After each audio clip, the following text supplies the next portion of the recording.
State wise కావచ్చు, country wise కావచ్చు ఉన్నటువంటి పరిణామాలు చూస్తే మీరు ఏ విధంగా ముందుకెళ్ళిపోతున్నారు? అంటే సక్సెస్ మీట్ పెట్టారు, ఓకే, మీరు చాలామంది రావడం జరిగింది, సమస్యలు చెప్పడం జరిగింది, ఎవ్రీథింగ్ ఈజ్ ఓకే. బట్ పరిష్కారం కోసం మీరు ఏ విధంగా ముందుకెళ్ళబోతున్నారు?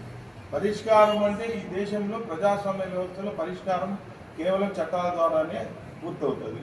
నేను ప్రముఖంగా న్యాయవాది కాబట్టి నాకున్నటువంటి పరిశీలనలో నా యొక్క సహజ బృందం అంతా కూడా ఎక్కువ శాతం న్యాయవాదులుగా ఉన్నారు.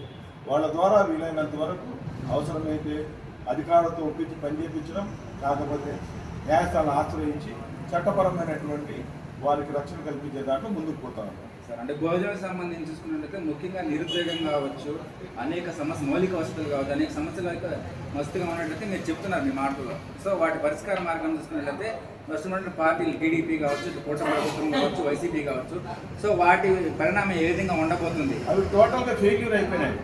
అవన్నీ ఫెయిల్యూర్ అయిపోయేస్తాయి. కాబట్టి ఆ ఫెయిల్యూర్ అయింది కాబట్టి ఈరోజు బహుజన మూవ్మెంట్ మళ్ళీ బలం పుట్టుకుంటాము.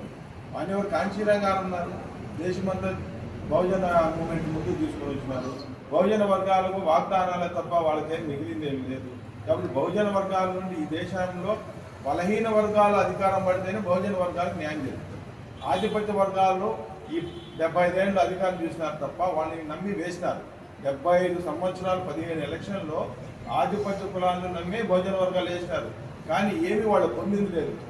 కాబట్టి ఇప్పుడు వాళ్ళే ఆలోచిస్తున్నారు, ఎస్ మనమే అధికారం పరిపాలన అంబేద్కర్ గారు చెప్పింది కానీ ఈ మూమెంట్ అంతా మనం ఎందుకు పోకూడదని అభ్యుదయవాదులందరూ ఆలోచించి ముందుకు పోతున్నారు. మేము ఈ ప్రాంతంలో ఎలా పోతున్నామో దేశంలో ప్రతి ప్రాంతంలో అక్కడక్కడ పోతున్నారు అభ్యుదయవాదులు. ఇది ఒక రోజుకి ఒక ఫెడరేషన్గా కూడా మూమెంట్ ముందుకు పోతుంది. దేశంలో అనేక